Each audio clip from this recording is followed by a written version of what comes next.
like it was a serious thing for me, and I was just a teenager, Yeah, I didn't make that decision as a naive teenager. I made it as an adult who thought she knew what she was doing. Hi. I know it's been a while. I am starting a new series and I'm inviting guests on the show who have been on the show. We want to check up with them and see how they're doing.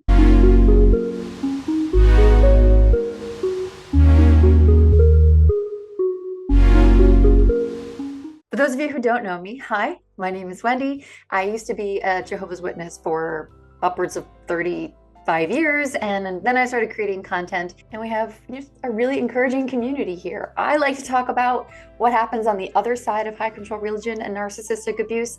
I don't really like to harp on what's currently going on in the organization because I'm a big believer in the fact that you can't heal where you got sick. I don't like to rope people back into the cult of personality. I don't like to rope people back into what's happening on the organization. I don't show content of what the governing body is talking about. Why would we go back to that? So the guest that I'm having on right now, her name is Candice. Candice was on the channel about 2 years ago, and now we have Candice back on the show. One of my friends on the digital world. It is so awesome to have you back on the channel. Thank you so much for being here. Hi, Wendy. Thank you for having me. All right. I appreciate you reaching out. Of course. All right. So let's catch up with you. I think it's been about two and a half years. I think it's been about almost 2 years. Yeah. Since you last. Because I think it was like 2022. Right? And now it's 2000. Yeah. So about 2 years. Yeah. Yeah. So we can let our audience know where you were and where you've come from. Why don't you take us through a brief review of what life was like for you? And then we'll get into where things have landed for you now. Okay. All right. So back in 2022, that was when I first disassociated from the organization. Mm-hmm. And I was definitely in like a phase of deconstructing the religion in my life, right? So I realized that the organization was not the true religion. I also was questioning, the belief system of the God of the Bible, Jesus, Jehovah, all of that. I was like mostly not believing in it, but then of course, like you still have things that linger, right?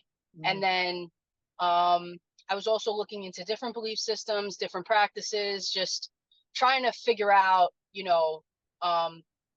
is there a God? And, if there is a God, like I still want to be connected to my creator. That's how I was feeling. And that's how I definitely still feel. I don't know like who God is, but I do feel connected to my creator more than ever now, because instead of looking in different belief systems and looking in a kingdom hall or a church, I've like looked to nature and I've looked inward to myself. So that's where I'm at now. I guess I could be, labeled, if you want to give a label, as agnostic, but definitely don't believe in the Bible or any of that. That has been completely deconstructed. Wow. And I remember one of the things, if we can get into that, that was Sure. Obviously a struggle in that organization, was being closeted and having to not be who you truly are. And what is life like for you now? So I mean, in terms of sexuality, like when you said being closeted, right? Like someone always thinks in terms of sexuality, but it's actually like everything in life, really. I felt like within the organization. I was speaking to my friend about this the other day. When you're part of any organization, JW organization, any organization at all, you kind of lack individuality, right? You're not allowed to truly be yourself because you have to be a part of the organization and what they require, right?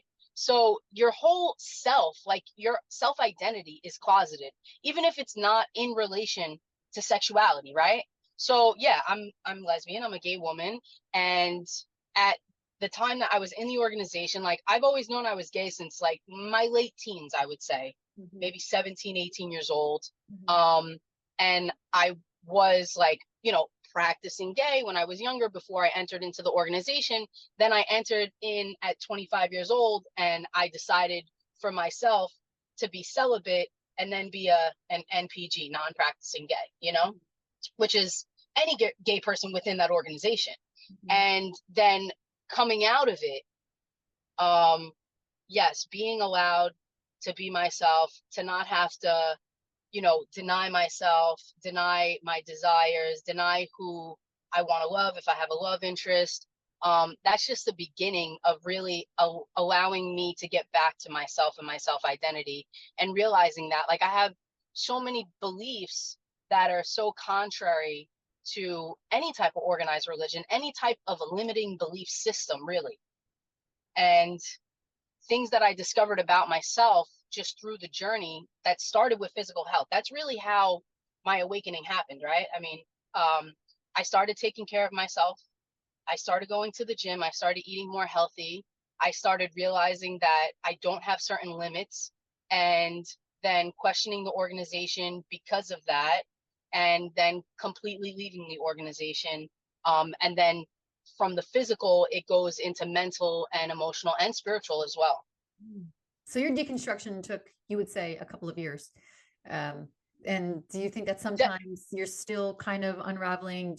I guess what I'm trying to ask is, do you find, having been this many years out, that sometimes it still hits you, that sometimes you have to kind of think, oh, wait, maybe that's part of my indoctrination? Because it's interesting to me that you went into the organization as an adult, actively made the choice to become a Jehovah's Witness and make these decisions. So we can't rightly say that you were indoctrinated from a young age where you didn't have a choice. So what does that look like for you now? Yeah, so now I don't think that I'm currently still deconstructing the religion, but I think that I will forever be deconstructing any type of limit that was put on me. Wow. And I'm forever learning about, I feel, God and nature and life, and how unlimited we really are and how connected we really are. Like every day I learn something new, or I'll connect with somebody and have a conversation with somebody, or I'll be in nature. I like to do hikes. I like to go to parks. I like to go to lakes. And I realize something new about, creation, about life. And it's like absolutely beautiful. The whole, like, I was like, it's happening on the podcast, but I literally was speaking to my friend about this yesterday, is that how the whole point of life is to give it to ourselves, really. When we have the time and we give life to ourselves, like every single day is happy and it feels like an enhancement. And when I say this, it's like, I've lived this day so many days before, right? Like you wake up, you do what you got to do, your daily routine. But when you're in the new state of really knowing yourself and loving yourself, that day is so much better than all those other days that are, supposedly exactly the same. Yes. But it's more enhanced. That's the only way that I could describe it. Yes. Like the leaves, the green on the leaves are really greener. Like the grass is greener. It really is. Yes, I get it. Literally. It's very similar. Like you wake up and you think, oh, I've never seen today before. This is a brand new journey. This is why I tell people all the time, and it sounds a little woo-woo. This is why I tell people, like I had a conversation with someone recently, and they're still in the organization. And they said, well, what do you believe now? I get that often. What do you believe now? And you know what? I have the most fun saying, I don't know. I don't know. Every day is something. Yeah. Oh, wow. I didn't expect to learn that about this person. It sounds like you're also describing unraveling black and white thinking. Like absolutely. If you start questioning the universe or the solar system or whatever, or who knows, flat earth, who knows, you start questioning this stuff, right? There is this part of you that's like, oh, this is fun to question that. Whereas before it's more like, I can't question that. I have all the answers. I have the facts. Exactly. It's so freeing. Yeah. Not having the answers. Like when you're saying, like, what do you believe? I don't know. I really don't know what I believe, but it's so freeing because you don't have to stick to a ridiculous answer or a response because you must believe that because you're part of this organization that has this set belief system or doctrines, right? And the whole idea of black and white thinking, I read a book too. It was probably about 2 years ago. Maybe it was a little before or after we did the interview. And it's called Ayurveda for Life. And in the book, Ayurveda literally talks about rainbow thinking, not black and white. And she doesn't like to say gray space because gray space sounds so dull. So the author says it's rainbow thinking, whereas like when you think of a rainbow, it's a spectrum of different colors, you know, of wavelengths of light, and like your thoughts could be, you know, all throughout it rather than just black and just white. Wow. Oh, Yeah, I yeah. love It's a this. great book. It's a great book, and it's an easy read. And it definitely opens the mind to new things for sure. And I think Yeah. when we say, I don't know, to the outside world, sometimes that could seem flaky. Sometimes it could sound like we don't have conviction. But to reiterate, if you're listening to this on the podcast or you're watching the channel, when Hmm. someone like Candice and I don't want to speak for you, Candice, but for me, when I say I don't know, I just mean, Hmm. hey, I'm wide open to learn new things. It doesn't mean Exactly. I don't have my Exactly. own, Yes. Yes. moral code. It doesn't mean I don't have my own foundational beliefs or fundamental ideas about how the world works. Hmm. It just means I'm not so rigid I'm in not a set. system. Yes. Yes. Yep. Yes. Yes. Yes. Yes. So what about And then going back, relationships? Sorry. Go wait, ahead. wait, before relationships, yeah. So then going back to as far as like indoctrination, right? I wasn't raised in the religion. I Mhm. was raised around the religion, but then also I was raised in, I guess you could call it a community, right? Mhm. Where mostly everyone believed in the God of the Bible, whether they were Catholic, whether they were Jewish, whether they were Christian, whether they were Jehovah's Witnesses. Everyone basically like believed in that God. And I say like it's the Abrahamic God, right? Because the Abrahamic God encompasses like so many religions altogether. And because of that, I guess that's automatically what I believed. And it was just like, which belief system within this was best matching what I believed. And then I kind of got into the witnesses because my mother was a witness and my uncle was a witness. And that's basically like what I knew. And I liked it, you know? I liked the stories when I was a kid, but I knew even as a child that there was commitment involved and I wasn't ready for commitment. And Wow. then once I became a teenager and I realized about my sexuality, that obviously was something that stopped me. And then once I was 25 years old, I was in such a bad space in my life that the structure of the organization was very, very, very beneficial for me. Mm. And I definitely needed it at the time, right? I talked about previously in the podcast about drug use and alcohol use and sobriety. So at the time, that structure was very beneficial for me.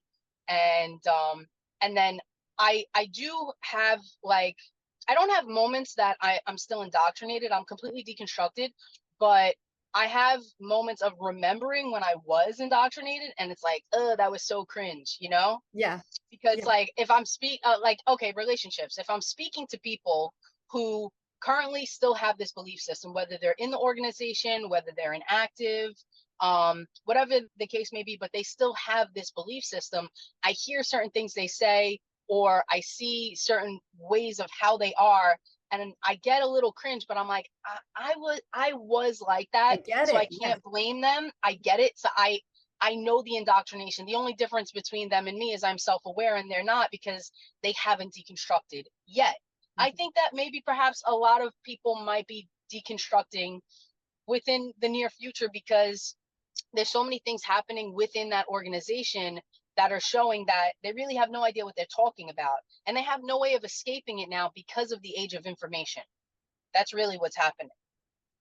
Yeah. As And much as especially they because tell they keep you changing things. don't click on this link, as much as they tell you don't watch this video, as much as they, you know, there's only so many times where, you know, people are going to say no, or maybe some people will say always, they'll always say no, but there's some people who, you know, they have that curiosity and they click on that link and it changes their lives. I recently spoke with someone who classified the organization as having unity. Like you have to, Wendy, you have to admit that there is unity in the organization. And Mhm. I challenged it because this person was conflating unity and control. So Yes, yes, when yes. they're, think of other organizations, think Yeah, of, I don't know, think of PETA, think of the World Health Organization, think of sure. whatever organization you want to think about. Yeah. It's different people from different backgrounds with different belief systems out for the Hmm. same goal, out for the same cause, out for a greater Yeah. good. It's not, hey, you know what? We're unified because you and I believe the same, think the same, Mm. walk and talk the same. That's not unity. That's control. And I think that was one of my biggest things when I was in, was like, this feels like unity. No, I was in a giant echo chamber. And that is one of the things that a lot of the inner circle of being that organization provided. Like, wait a minute, you get that coercive reassurance, I guess is what I could call it.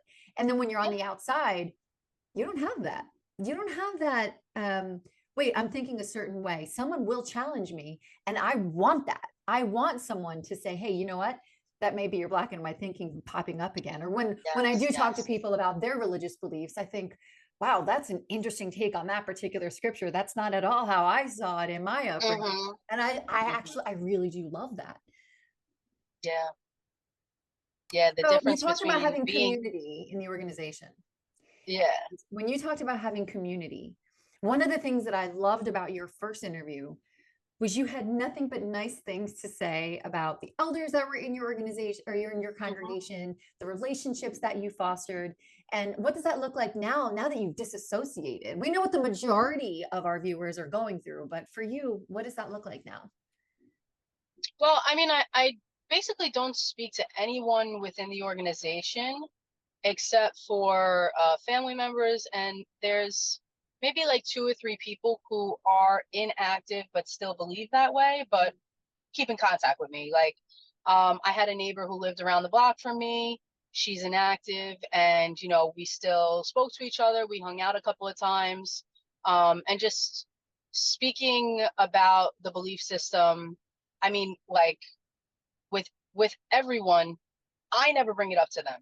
They bring it up to me, and then I honestly try to be as gentle as possible with them, because when you're not ready, you're not ready. And also, if I do have good relationships with these people, I know that they're indoctrinated, and I know that they want to stick up for their God. I'm aware of this, right? So they have these emotions that are tied to it. I don't have that. So I want to be as soft as possible, because I don't want to get into an argument with them about something that I know that they're not ready to break free from. And what am I going to do? Am I just going to, shove facts down their throat and they choke on it, and then we don't speak for a week or a month or whatever when I have good relationships with people, I did a video one time about the same thing. Like, the minute you wake up, you kind of want to word vomit on them and say, wait, did you know about this? And did you know about that? And what about this? And that's why I say, just chill. Like, just kind of keep it. If someone would have come to me when I was waking up, and if someone was trying to tell me what I know, I would have ignored that person. Like, I would not have listened to what they were trying to tell me. But you know what's interesting? I think what you're saying, it kind of applies to the rest of the world. It's not just about religion. Oh, absolutely. Yeah. People's beliefs are very personal. And when yes. To an active Jehovah's Witness, you being on the outside, us being on the outside, is really just our opinion. And we're not in the business to change someone's opinion. That behavior can parlay into any conversation we're having, where I'm like, all right, cool. If that's what you believe, hey, you know what? Good for you. Like, I'm not here to be a right fighter. The hard part is we're personally attached. Well, speaking for myself, like, I'm kind of personally attached to the fact that my friends and family still believe in that belief system. So yeah, there is this pull to want to just like, why do you not get this? I agree with that statement that you're saying. I'm personally attached as well. And I remember speaking to my 2 cousins who are not Jehovah's Witnesses. They're Christians. I would say, like, non-denominational Christians. They definitely, like, love Jesus, but they studied a little bit with witnesses, and then they stopped studying with witnesses, and I didn't understand why. And I always wanted to know why. And they knew all this information that I discovered, because they were never held back from looking at it, because they weren't within the organization. They weren't indoctrinated. They just studied a little bit. And they've had so many conversations with me when I was a witness about the Bible and about belief systems. And, sometimes we agreed, sometimes we disagreed, but they never told me about all the shady stuff about the JW organization, about the governing body. They never ever told me. And I asked my cousin one day, I said, why did you not tell me? He's like, because you weren't ready to know. That's basically it. He's like, if I would have told you, then we would have maybe gone into an argument and then never spoke about this stuff again. Yeah. So he's just basically told me, he said, look, you found out. Yeah. He's like, you found out on your own. And I was like, it is much better when you find out on your own. And that's not just with the organization, that's with life in general. When you experience something on your own and you allow yourself to go through that process, and you get to do it yourself, and this is even applies to everything in life. You earn it because you did it. It's so much better. Yeah, and there's coexistence that we're not used to in the religion. Of course. Where exactly. Yeah. Like if I do not agree with what it is that you're saying, I can still love you with all my heart and go out to lunch and have a great relationship with you. That is a foreign concept to being on the inside. Like when you talk to an active JW, which the majority of us don't, but I did have the experience recently of speaking with an active JW. And I said to this person, listen, the very fact that you and I just disagree on this one topic has nothing to do with my love for you, with our history, with where we can go from here, with how I support you in life, even though respect and acceptance really should go both ways, even though in that religion it does not. You think it does, but it does not. And I found that to be so fascinating, that you're raised to think that if we believe the same thing, that is coexisting. It's not. Like, you don't have to agree with someone in order to love them or have them in their life. That's just not reality. To love them, to appreciate them for who they are, for what they bring into your life, for, you know, how they help you to grow. Yeah, I think I've had an experience recently, very recently. A close family member of mine was in the hospital for a procedure, and I'm no doubt very nervous about this procedure, right? And the staff, the hospital staff, the doctors, the nurses, I don't know anything about these people. But when I tell you how much I appreciate these people, I don't even know their names. I don't know their names. Right. I know nothing about them, but how much I appreciate them because they took care of someone I loved, right? They could believe in the opposite of what I believe in, politically, emotionally, spiritually, whatever the case may be. Who cares? Who cares? Who cares? Yeah, they literally took great care of someone that I love so much. So that's coexistence, appreciating and loving people for who they are, not something that they believe or something that they think or have an opinion about. And that brings me to my next question for you, is that one of the common, I guess, emotional fallouts that we have when they leave this organization, and I've spoken with Ryan in the therapy episode, is that feeling kind of far behind, feeling like you kind of missed out on a certain portion of your life.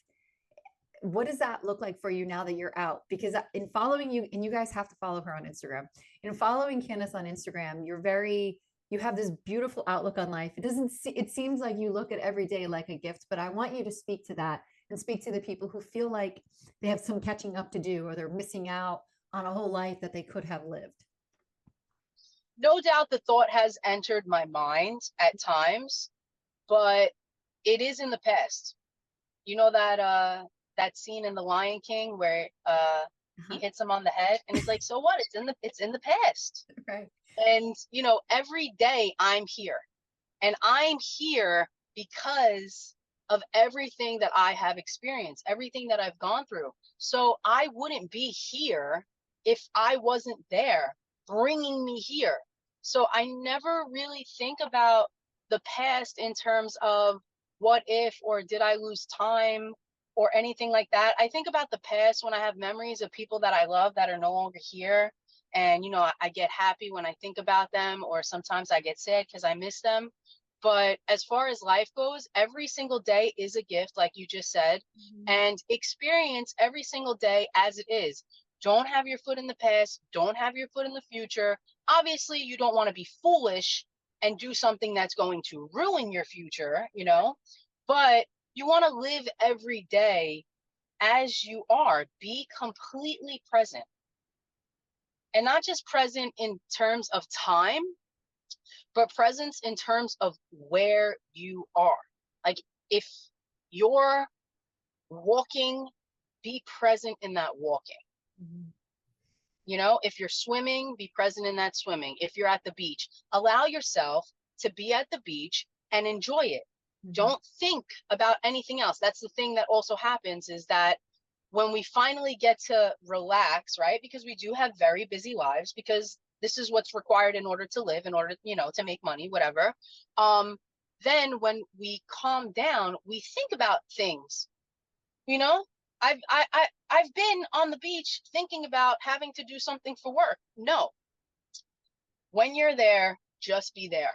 And if you take life like that and you allow yourself to enjoy it, like I said previously, it's an enhancement.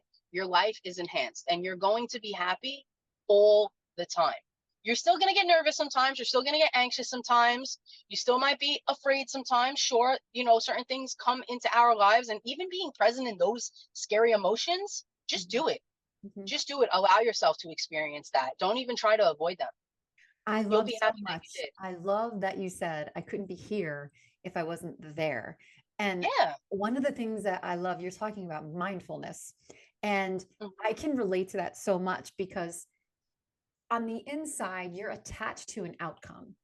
And you Mhm. know it's an outcome that you may not actually see in your lifetime, which kind of keeps people on the edge, right? So you're Mhm. attached to outcomes. And when we're attached to an outcome, I don't care whether it's, you know, the dating world or a job interview or how your day is going to go grocery shopping, whatever. When you're attached to an outcome that we've created in our minds, Mhm. that narrative plays in our mind, and then we get attached and we tend to try and control things. That's the focus. That's the Yes, focus. that's the And focus. we're always trying to get there, and then we're missing out on everything. So what you said was, I couldn't be here if I wasn't there. And Mhm. to your point, if we focus on getting there, future tense, we're not Yes, focusing yes. on being here. I love that. That's, Exactly. you guys Yes. just watched what I'm going to title this episode. Oh, nice. Because you made it so perfectly clear. Mindfulness is really, that's why they call it a practice. Like right now, Yes. what is real, what is absolutely real, is I get to talk to you through a Zoom call. And that's all I really know. I don't know, like 20 minutes ago is no longer here. And then 20 minutes from now, I have no idea.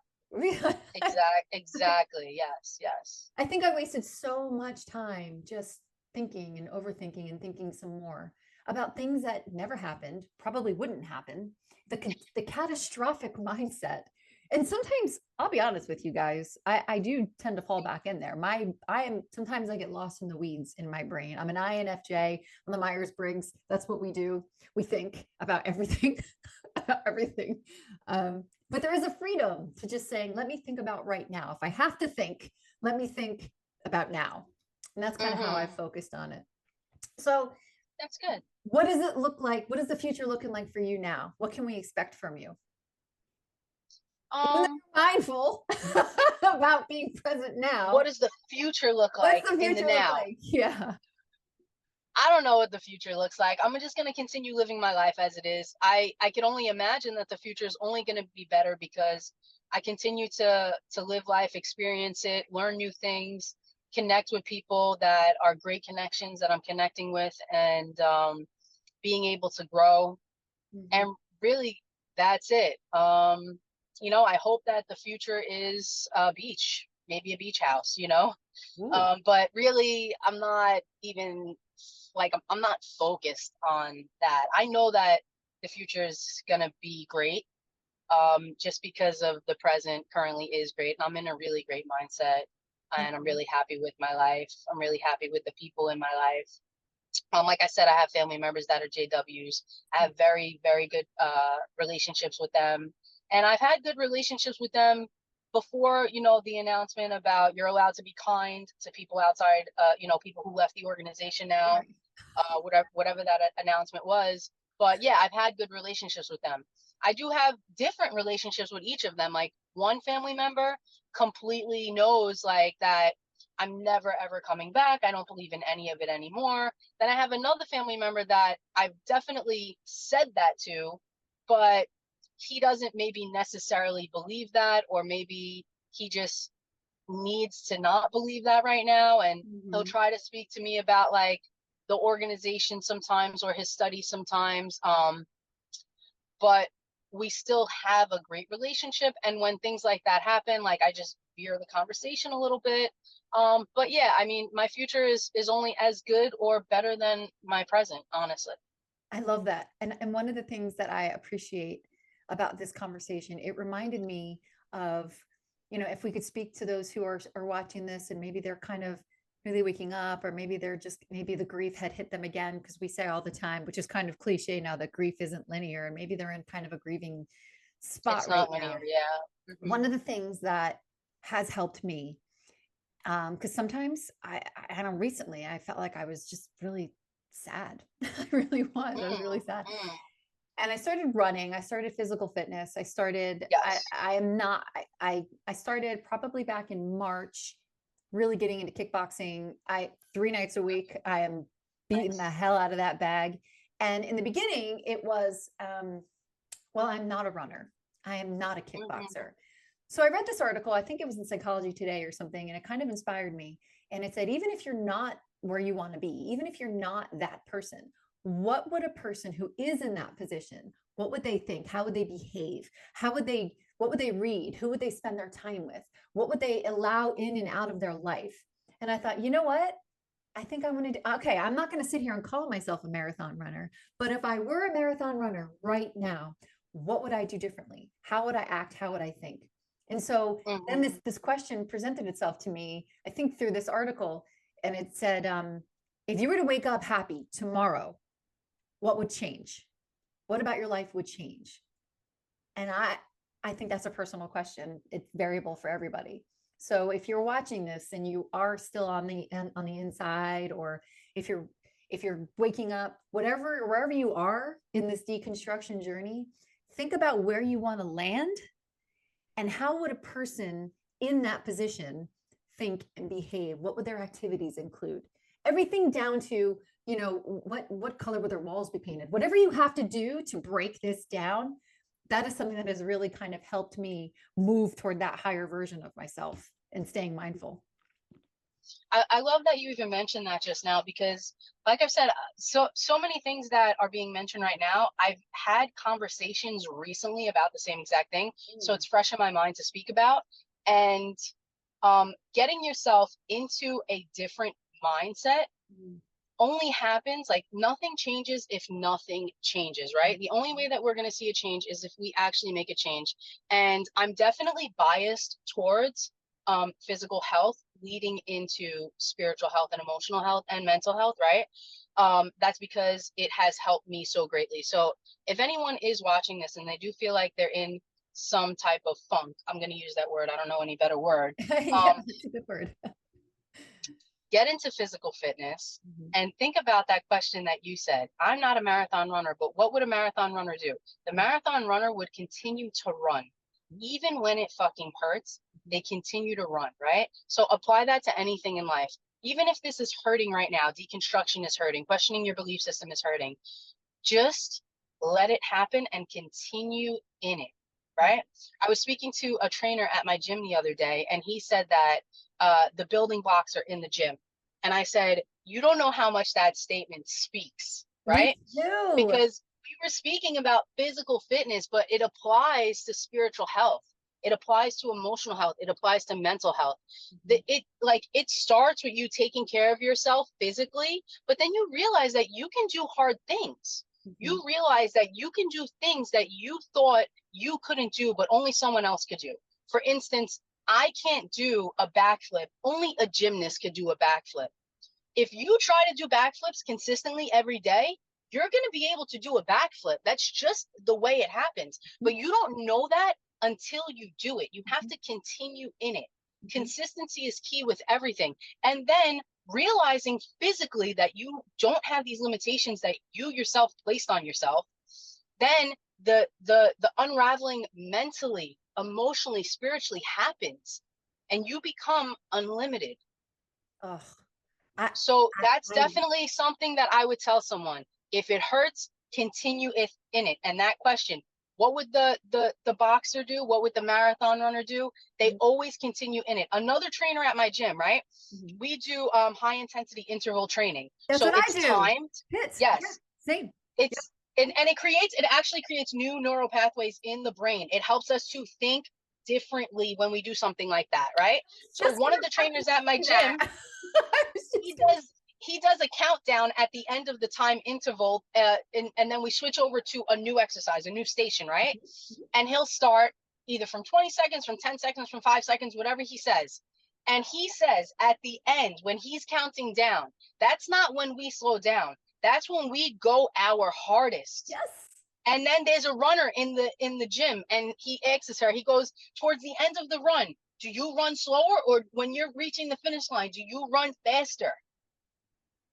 And then there's a professional boxer that boxes that trains in my gym, and he asked her, he said, when it's the end of the round, do you let your guard down, or is that when you keep your guard up the most, when you're exhausted? Yeah. And he's right. Towards, you got to keep going. Don't slow down. Don't stop yourself. Just keep going through it, especially when it's difficult.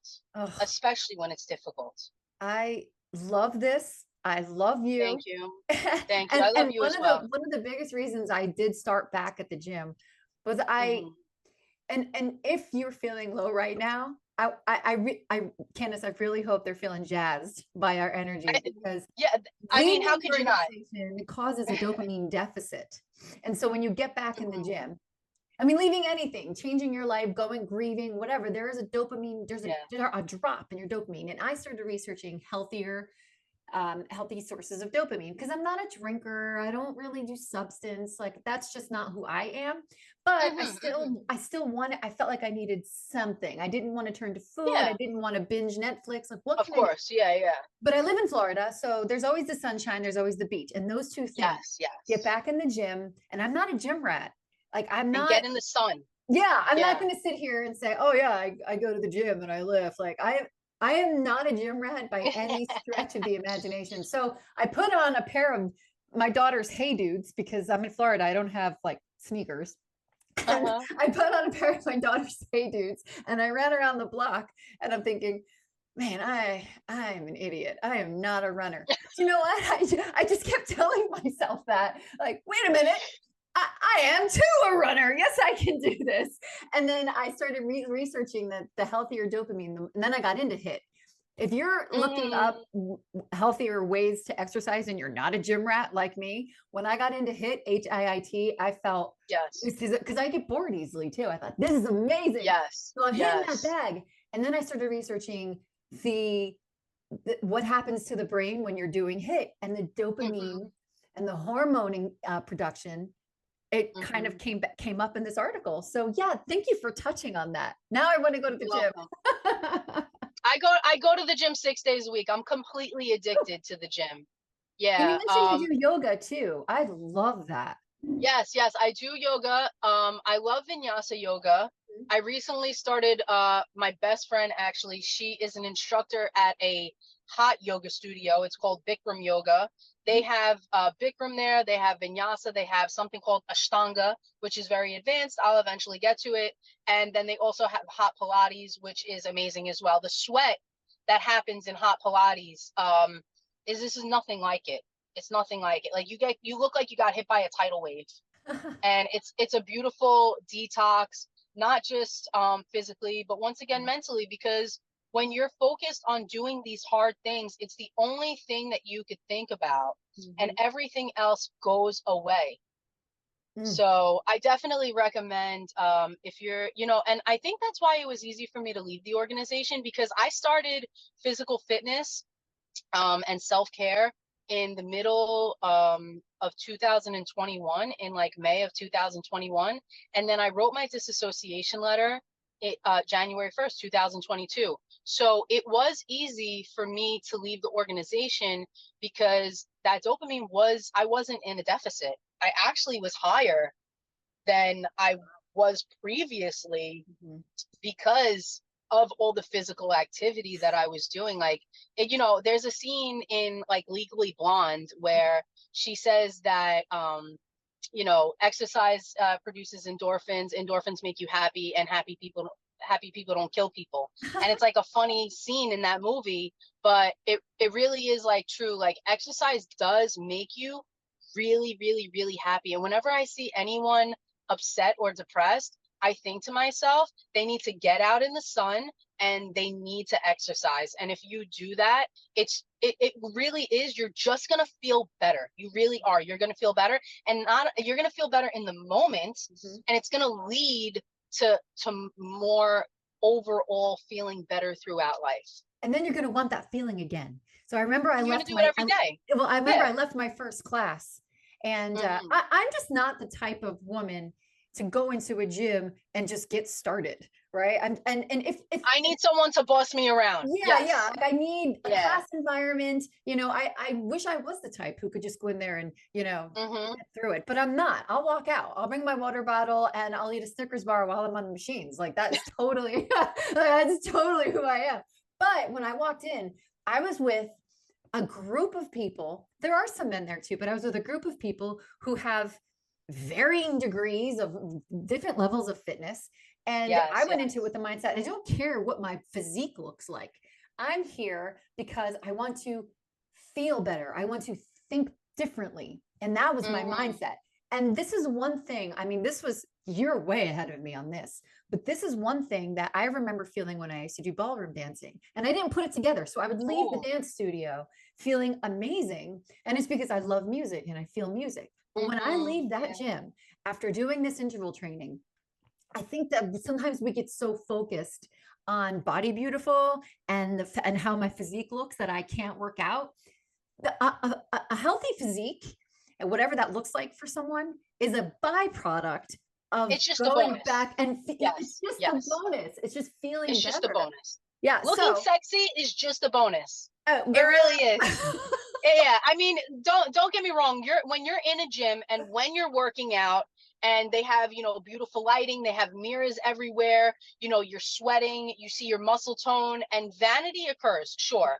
But that literally that term looking sexy is just a bonus. The overall physical and mental health that you get from exercise is the main thing that occurs. It's the main thing that occurs. I didn't even know what runner's high was. I thought it was cliche.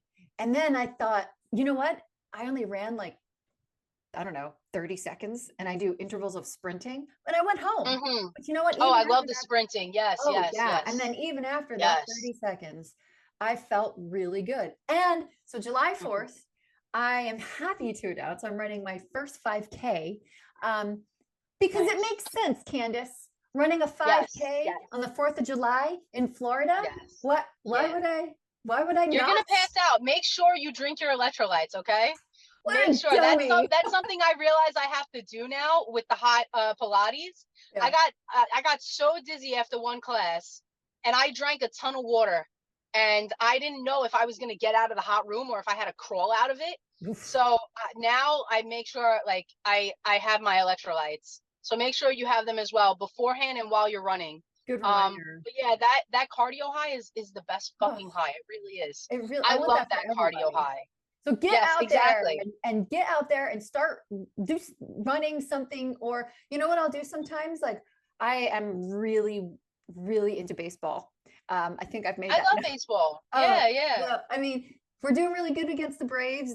As I don't know when this video is going to air, but you know, the first game of this series, the Braves won, and then last night the Yankees won. So tomorrow, that's today. We're going to see how the Yanks are going to do. But what I do is, rather than sit and watch the game with a beer, which I do that too, I got a walking pad, and so I'll just kind of walk while I'm watching TV, or something. You know, you know what you have to do in order to make yourself feel better when you do feel down. Good point. Yeah. So then you do it. That's also mindfulness. That's also being completely aware of your mind and your body, knowing, you know, the mind-body connection. One thing I do want to touch on, Sure. I know you and I were kind of in this camp. Where I am in my deconstruction, I don't keep up with what's going on in the organization. Yeah, I don't. Yeah. Do you think that that has contributed to your health and wellness? I think it's contributed to me living my life, and definitely my health and wellness, without a doubt. So, you know, I definitely hear about certain things. You know, if it's on Instagram, if I scroll through, or if, you know, a family member mentions it to me, but I don't keep up with anything. I don't. So when I was first deconstructing 2021 and early 2022, I was, you know, watching apostate videos, or like I was watching a lot of Lloyd Evans. I was watching, you know, all your interviews before I knew you and before we connected. So, and then I was reading Ray France's book, and now, like, no, I'm not doing any of that. I'm not doing any of that. I'm just living my life, you know? Why would I need to do that? Why would I need to visit that? It like I said, everything in my life in the past has served its purpose to bring me to the present. And now I'm here, and this is where I'm living, and I do the things that make me happy. Oh, let me talk to you about something. I'm going to mention it on my Instagram also as well. Me and my friend were talking about it yesterday. Return on investment, right? When we think of return on investment, we think about money automatically, right? Because that's where the term comes from, economics. But return on investment in terms of people and in terms of energy, right? When we do things that we are expending energy on, we want energy in return, right? So when we go into the forest and we go hiking, we get something in return from that. When we go to the beach, we get something in return. When we go to the gym, we get something in return. And when we connect with people that are don't drain us of our energy, but actually give us something in return, right? So when you're in life and you think about, am I going to give energy to something, or am I going to do something? Think about your return on investment. Think about, what is it giving back to you? You should always do something for you. This is your life. It's not selfish. It's self-care. So yes. I love that. So yes. And yes, you and I do agree deeply about this, that your energy is your currency.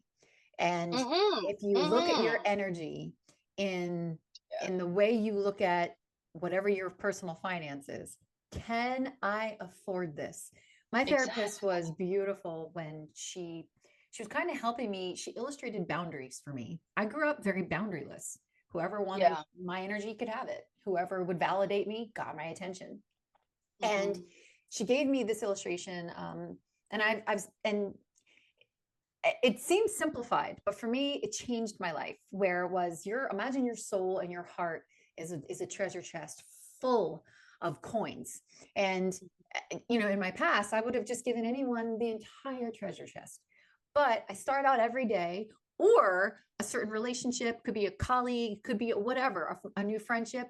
I start something out with maybe 5 coins.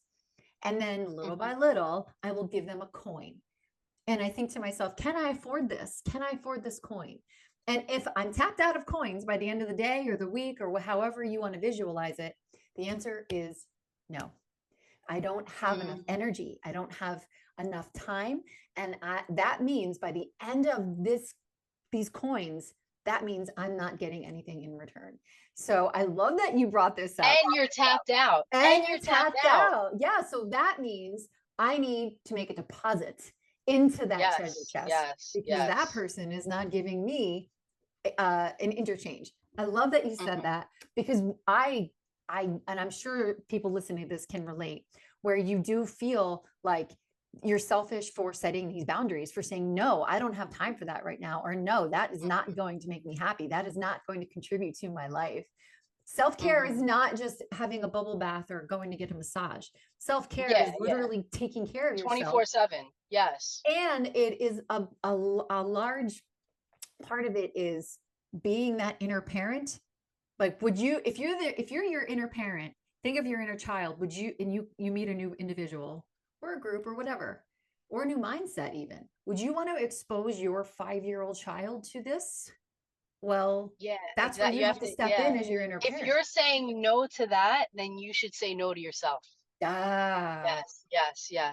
brilliant. Your adult self, your actual self. Yes. Yes, brilliant. Yeah.